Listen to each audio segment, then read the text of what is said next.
अस्सलाम वालेकुम everyone and welcome back to another video. इस वीडियो के अंदर हम बात करेंगे एक और पाकीज़ा के बारे में, जो कि इतना रिसेंटली तो नहीं है, इट्स बीन 3 वीक्स और काफ़ी एपिसोड्स तो हो भी चुकी हैं, but I didn't said anything about the drama, so I was like that let's just make a video about this drama. So yes, I think it's very different और बहुत ज़्यादा अच्छे तरीके से बनाया गया है और काफ़ी ज़्यादा एफर्ट्स हुई हैं। डायरेक्शन बहुत अच्छी है end of course it's directed by one of my most favourite director Kashif Nisar. तो उनके प्रोजेक्ट्स जितने भी होते हैं, उनकी स्टोरी टेलिंग जो होती है वो एक अलग ही लेवल पे होती है। नॉर्मली जो हम ड्रामे देखते हैं उससे बहुत ज़्यादा डिफरेंट होती है, जिस तरह से सारे शॉर्ट्स लिए होते हैं और जिस तरह से स्टोरी बताई जा रही होती है ना, जिसको स्टोरी टेलिंग कहते हैं, उसका तरीका ही टोटली ऑपोजिट होता है। और अगर कोई नॉर्मल सी चीज़ भी बताई जा रही है या कोई सीन बताया जा रहा है, एक तो काफ़ी ज़्यादा फ्लैशबैक्स और फ्लैशबैक का ये होता है कि वो उस तरह के फ्लैशबैक नहीं होते जिस तरह से हमारे नॉर्मल ड्रामों में होते हैं। लाइक हमारे जो नॉर्मल ड्रामे होते हैं उसमें वही फ्लैशबैक्स आई जा रही होती हैं जो हमने पहले देखे होते हैं, और उसके पीछे वो ओएसटी चला देते हैं, वही चलता रहता है बार बार बार बार बार बार। लेकिन एक और पाकीज़ा यहाँ फिर काशिफ निसार के और भी जिस तरह के ड्रामे हैं, तो उनके अंदर जो फ्लैशबैक्स होते हैं उसमें उसके अंदर आपको स्टोरी रिवील की जा रही होती है। जैसे हम के ऊपर काफ़ी लाइक पिछले साल आई थिंक हुई थी जो मिनी सीरीज़ 3 जो लगी थी उनकी लाइक एनिवर्सरी स्पेशल, और उसके अंदर जो फर्स्ट वन थी मन जोगी फीचरिंग सबीना फ़ारूक एंड बिलाल अब्बास, तो उसको भी काशिफ निसार ने डायरेक्ट किया था। तो उसकी भी अगर आप डायरेक्शन देखें तो आपको आधे से ज़्यादा स्टोरी पता ही फ्लैशबैक्स के थ्रू चलती है। तो इस तरह बंदा इंगेज भी रहता है। और मुझे पर्सनली ये फॉर्मेट चाहे लाइक बुक्स में हो या चाहे रियल लाइफ ड्रामास के अंदर हो, मुझे बहुत अच्छा लगता है, जिसके अंदर साथ साथ आपको साइमल्टेनियसली लेके चलती हैं प्रेजेंट भी और पास्ट भी। सो आई थिंक वो एक काफ़ी मिक्सिंग चीज़ होती है। तो अगर कोई अब बहुत नॉर्मली ही ड्रामा को देखता है तो उसको थोड़ी सी समझ नहीं आती कि ये हो क्या रहा है, चल क्या रहा है, but I think it's nice थोड़ा सा आप भी एंगेज हो। ज़रूरी नहीं है कि आपको सीधे सीधे तरीके से ही दिखाया जाए, उसका आई थिंक इतना मज़ा नहीं आता जितना इस तरह से स्टोरी टेलिंग का आता है। सो डायरेक्शन तो ऑन पॉइंट है ही है, तो उसके अंदर तो कोई शक की बात नहीं है। And then moving on, coming towards the writing, तो आई थिंक राइटिंग भी बहुत अच्छी हुई है। इट्स रिटन बाय बीगुल, और बीगुल की राइटिंग बहुत अच्छी होती है। और काफ़ी ज़्यादा जितनी भी इस तरह की स्क्रिप्ट होती हैं सोसाइटी जिससे इम्पैक्ट होती है, किसी भी सोशल इशू के बारे में बात की जाती है, वो काफ़ी ज़्यादा उनके ड्रामे जो होते हैं वो अच्छे जाते हैं। जैसे कि डर सी जाती है Sila was also written by Bee Gul and मैंने इतना प्रॉपरली देखा नहीं है वैसे, बट मैंने उसके बारे में सुना बहुत है। And it was also directed by Kashif Nisar. Then she also wrote Raqeeb Se, and then now एक और पाकीज़ा। तो राइटर और डायरेक्टर को जैसे ही आपको पता चलता है तो you know it's a masterpiece, और वो के है भी। हालांकि ड्रामा अभी रहता है, लेकिन ये है कि अभी तक जैसे जा रहा है तो it's amazing. Now coming to the acting वाला पार्ट, तो आई थिंक के सहर का मुझे नहीं लगता कि इससे ज़्यादा अच्छी एक्टिंग अभी तक जितने भी प्रोजेक्ट्स उसके आए हैं, इससे ज़्यादा अच्छी acting I don't think so कि उन्होंने कभी की है। Like she is a very good actress. मैं ये नहीं कह रही कि कभी अच्छी एक्टिंग ही नहीं की, but I am just saying कि कंपैरेटिवली अभी तक के जितने भी प्रोजेक्ट्स हैं उसके अंदर एक और पाकीज़ा के अंदर एक्टिंग सबसे ज़्यादा अच्छी है। इससे पहले जो लास्ट ईयर सीरीज़ आई थी तन्मा नीलो नील, उसके अंदर भी आई थिंक वो उस टाइम तक जितने भी प्रोजेक्ट्स आए थे उस लिहाज से सबसे अच्छी थी। बट अभी एक और पाकीज़ा के अंदर आई थिंक तन्मा नीलो नील से भी ज़्यादा अच्छी एक्टिंग है, क्योंकि एक तो बहुत ज़्यादा लाइक कॉन्ट्रास्ट है जैसे पास्ट और प्रेजेंट का। जो पहले वाला पाकीज़ा का करैक्टर दिखा रहे हैं वो टोटली ऑपोजिट है। लाइक वो बहुत फन लविंग और बहुत इंजॉय कर रही है अपनी ज़िंदगी और फुल ऑफ लाइफ है। लेकिन जो अभी जो लाइक प्रेजेंट वाला पाकीज़ा का जो रोल है अभी, उसके अंदर वो बिल्कुल चेंज है। तो उसका जो जो भी उसके सारे इमोशंस हैं, हर चीज़, all the expressions, each and everything, जो बोलने का तरीका है, आवाज़, जहाँ जहाँ पे रोना है वहाँ पे हर चीज़, मुझे ऐसा लगता है कि वो बहुत अच्छे तरीके से सहर ने की है। और शुरू के एपिसोड से लेकर लाइक अभी तक तो वो बहुत ज़बरदस्त है। नाउ कमिंग टू नमीर, आई थिंक कि लाइक नमी ने पहले जैसे यमुना के साथ भी काम किया है और सज्जल के साथ भी थोड़ा सा, अभी मैं मंटो नहीं हूँ मैं, और अब सहर के साथ भी तो काफ़ी थोड़ा बहुत एक्सपीरियंस आता है तो बंदा ग्रो करता है। पहले के मुताबिक आई थिंक अभी तक काफ़ी ज़्यादा इम्प्रूवमेंट आई है एक्टिंग के अंदर। मुझे वैसे कर्ज़े जान भी बहुत ज़्यादा पसंद आया था, ड्रामा भी, और मुझे नमी की एक्टिंग भी काफ़ी अच्छी लगी थी। बट अभी एक और पाकीज़ा में बहुत ज़्यादा चेंज भी है और बहुत ज़्यादा अच्छी भी हुई है पहले से, तो आई थिंक इम्प्रूवमेंट के तो पूरे नंबर मिलने चाहिए। जो भी एक्सप्रेशन है, ऑल्सो जो कैरेक्टर भी है ना, वो जैसे कुछ उसके अंदर बहुत कुछ चल भी रहा है बट समहाउ वो एक्सप्रेस नहीं कर पा रहा है, क्योंकि पाकीज़ा के कैरेक्टर को काफ़ी ज़्यादा उन्होंने स्पेस दी हुई है और पाकीज़ा का कैरेक्टर काफ़ी ज़्यादा डोमिनेटिंग है as compared to the other one, like Nameer का जो कैरेक्टर है। सो उस लिहाज से जो उसके एक्सप्रेशन है, जो भी वट एवर उसके माइंड में चल रहा होता है, और फिर जिस तरह से वो उसको पोर्ट्रे नहीं कर रहा, अपने इमोशंस नहीं एक्सप्रेस कर रहा, और वो कहीं ना कहीं, क्योंकि ये एक चीज़ तो इस्टेब्लिश है कि ज़ाहिर है उसको अभी भी पाकीज़ा पसंद तो है, तो वो चाहता है कि पाकीज़ा को ज़्यादा वो ना दिखाए अपना रोब या जिस तरह से भी। तो वो जैसे, अब मुझे याद है एक सीन होता है कि जिसके अंदर उनकी शादी होती है, वो उसको लेके जाता है वो अपने दोस्त के घर के अंदर, और उसी एपिसोड में या उससे नेक्स्ट एपिसोड का था कि जब वो खाना खा रहे होते हैं और सहर भी खा रही होती है और सहर साथ साथ बोली जा रही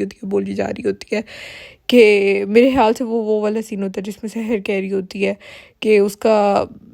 कि गैरत नहीं है इनमें, और ये वो, और सहर वो बातें कर रही होती है, वो हंस रही होती है, सरकास्टिक हो रही होती है, और नमीर बस चुप करके ना उसको देख रहा होता है, और वो साथ साथ ऐसे दोनों हाथों से ब्रेड का शायद पीस होता है और वो खा रहा होता है, और वो बस खा रहा है और उसकी तरफ देख रहा है, और वो बिल्कुल जो उसके एक्सप्रेशन थे ना वैसे मासूम बच्चों वाले थे कि उसे समझ नहीं आ रही, वो बिल्कुल पजल हुआ बस देख रहा है। तो नमीर की भी एक्टिंग, सहर की भी acting, I think it's amazing. Then one of my most favorite actress Nadia Afghan is also part of एक और पाकीज़ा, और नादिया अफगन ने अपने आप को आई थिंक प्रूव कर दिया हुआ है। मुझे नहीं पता उनकी जो जब वो हीरोइन आती होंगी, उनकी जो यंग लाइफ के ड्रामे होंगे, तब तो मैं पैदा नहीं थी हुई, मैंने नहीं देखे अभी भी, लेकिन ये है कि मैंने उनके लेटर जो सारे ड्रामे हैं काफ़ी ज़्यादा देखे हैं। आई वॉच्ड सुनो चंदा is my absolute favourite, I think वो तो हर एक का फेवरेट है, और नादिया अफगन को बहुत ज़्यादा फेम मिला था सुनो चंदा के बाद, सुनो चंदा की वजह से। तो सुनो चंदा के अंदर जो सारी कॉमेडी वाली एक्टिंग थी वो बहुत ज़्यादा ज़बरदस्त थी। एंड देन अभी तन मन नीलो नील के अंदर भी जो रोल था और जो नादिया अफगन की एक्टिंग थी वो इतनी अच्छी थी कि हालांकि वो बहुत सीधा सादा सा करैक्टर दिखाया हुआ था, वो बिल्कुल उसे दुनिया का इतना अता पता नहीं है, और वो बस उसकी टोटली ज़िंदगी, मैं तन मन नीलो नील की बात कर रही हूँ, कि उसके अंदर उसकी पूरी ज़िंदगी उस औरत की जो है वो अपनी बेटी के इर्द गिर्द और अपने शोहर के इर्द गिर्द रिवॉल्व करती है। उसको पता नहीं है कि बाहर आउटर वर्ल्ड में क्या है क्या नहीं है, और जितना वो करेक्टर मासूम था और जितने अच्छे तरीके से नादिया ने किया था, जो एक्सप्रेशंस होते थे, जिस तरह से वो हंसती थी और वो रोती थी, इट वॉज़ वर्थ इट। तो वहाँ से अब फिर स्टिल जो एक और पाकीज़ा में भी काफ़ी घरेलू सा करेक्टर है नादिया अफगन का, बट जिस तरह से वो दिखा रही है ना उस करेक्टर को, वो बहुत अच्छा है कि उसकी बेटी चली गई है और अब वो ऐसे प्रिटेंड कर रही है कि अंदर से वो बिल्कुल डिस्ट्रॉयड है, वो टूट गई हुई है, लेकिन वो ऊपर से ये दिखा रही है कि हर चीज़ नॉर्मल है, क्योंकि कहीं ना कहीं किसी तरह फिक्स करना है, और शायद वो उसका गुस्सा और वो अपना एग्रेशन निकालने का यही तरीका है, जिस तरह से वो अपने आप को भी धोखा दे रही है और बाकियों को भी धोखा दे रही है। और काफ़ी मैं देख रही थी कुछ लोगों के, मैंने कमेंट्स भी देखे थे, कुछ लोग बोल रहे थे कि ये क्या है, ऐसी माएँ तो नहीं होती ना कि वो जिस तरह से रहना शुरू किया उसको पाकीज़ा को कोई, तो ऐसी बात नहीं है, उसको पाकीज़ा का बहुत ज़्यादा है, और मैं भी सबसे ज़्यादा दुख उसका ही है, उसी को ही है पाकीज़ा का, लेकिन वो अपने आप को भी वो डॉज करा रही है और दूसरों को भी, उसे लग रहा है कि ऐसे करने से शायद सब ठीक है, लेकिन सब ठीक नहीं है। बेसिकली बाप का भी जो कैरेक्टर है, ज़ाहिर है वो मुझे लगता है काफ़ी ज़्यादा रियलिस्टिक है, इस तरह की चीज़ हो जाए, और वो जिस तरह से पूरी दुनिया में उनकी बात फैल गई हुई है और उन्हें समझ नहीं आ रही, तो आपके ऐसे ही रिएक्शन आते हैं, फिर आप इस तरह से सपोर्ट नहीं कर सकते। भाइयों का भी मुझे अच्छा लग रहा है कि उसका भाइयों के साथ काफ़ी अच्छा बॉन्ड था पहले, लेकिन अब वो ख़राब हो गया है और बदकिस्मती से, और वो जिस तरह से रिएक्शन दे रहे हैं सारे, वो काफ़ी रियल है। आमना इलियास और गौहर रशीद, उन दोनों का भी अंदर रोल है, उसके लिए मैं थोड़ा सा हूँ लाइक के ये आमना इलियास का जो रोल, आई थिंक सनम समन नाम है उनके कैरेक्टर का, don't remember the exact name. तो वो तो फॉर श्योर वो तो ज़ाहिर है पाकीज़ा की हेल्प करेंगे, और पाकीज़ा तो जो एपिसोड्स आएंगे पाकीज़ा उनकी माँ की तरफ चली भी गई हुई है। और माँ का करेक्टर जब इंट्रोड्यूस्ड हुआ था तो मुझे बड़ा मज़े का लगा था, लाइक ऐसे लग रहा था काफ़ी ऐसे मिस्ट्री सी लग रही थी कि ये औरत क्या है। पर अब वो बिल्कुल दिखाना शुरू हो गया है कि वो बिल्कुल सीधी सादी सी है, तो आई डोंट नो कि कुछ होगा इसके अंदर या नहीं होगा। और बाकी शादी तो उनकी हो गई है, सो लेट्स सी कि आगे क्या होता है। अब Gauhar is a very good actor, like काफ़ी ज़्यादा, मतलब मैं कब आई डोंट नो क्यों काफ़ी ज़्यादा एग्जांपल्स आ रही हैं हम की जो सीरीज़ हुई थी उसकी किसी ना किसी ड्रामे से, बट मैंने मन जोगी देखा था और मन जोगी के अंदर गौहर का काम बहुत ज़्यादा अच्छा था, लाइक बहुत ज़्यादा अच्छा। तो अगर किसी को भी लगता है कि वो अच्छे एक्टर नहीं है तो फिर उनको मंजोगी ज़रूर देखना चाहिए, क्योंकि वो बहुत अच्छा काम हुआ था। और also I feel like he is a very underrated, like उसकी एक्टिंग बहुत अच्छी है, लेकिन उनको उस तरह से रोल्स लाइक बिल्कुल मेन लीड मिलती नहीं है, हालांकि एक्टिंग बहुत आउट क्लास है। खैर तो अब मुझे ये सस्पेंस है कि सिर्फ लाइक अगर स्टोरी से इतनी लाइक वो रिलेटेड नहीं है करेक्टर, तो फिर गौहर को लेने की ज़रूरत नहीं थी, किसी भी बंदे को ले सकते थे। लेकिन अगर गौहर को लिया हुआ है तो आई एम श्योर कि कोई ना कोई होगा, उसका भी कनेक्शन तो होगा स्टोरी के साथ, लाइक डायरेक्टली स्टोरी के साथ। और अब तो पाकीज़ा ने ठान लिया है कि उसने केस करना ही करना है। मैं हर कैरेक्टर को अंडरस्टैंड कर रही हूँ, मुझे पता है कि where they are coming from. थोड़ा सा ज़ाहिर है, थोड़ा सा नहीं बल्कि काफ़ी ज़्यादा मुझे तरस आता है नवी के कैरेक्टर के ऊपर, और क्योंकि वो पाकीज़ा तो फिर भी अपना एग्रेशन, अपनी हर चीज़ जो होती है वो उसके ऊपर निकाल देती है, पर वो बेचारा किसी पे भी नहीं निकाल पा रहा, और वो एग्जैक्ट सेम ही सिचुएशन में है। तो ये है कि ये चीज़ थोड़ी सी है कि उसके साथ मैं सिंपथाइज़ करती हूँ। अब पाकिज़ा ने क्योंकि सोच लिया है कि वो करेगी केस, और वो सारा बिल्डअप जो पिछली सारी एपिसोड्स में हुआ है कि वो क्यों, यानी कि वो यहाँ तक उसने ये सोचा क्योंकि वो बस उसकी ना बस हो गई है कि हर कोई मुझे बोला, और हर जगह से तो बजाय डरने के अब वो जो है ना फ्रंट फुट पे आके खेलेगी, तो that is also good. And now let's see कि क्या क्या होता है, क्योंकि उसने खुद भी लॉ पढ़ा हुआ है, तो वो खुद भी वकील है, तो उसका भी देखेंगे कि कितना ज़्यादा जो है वो इम्पैक्ट होगा उस चीज़ के ऊपर। सो या overall I am loving the drama. Of course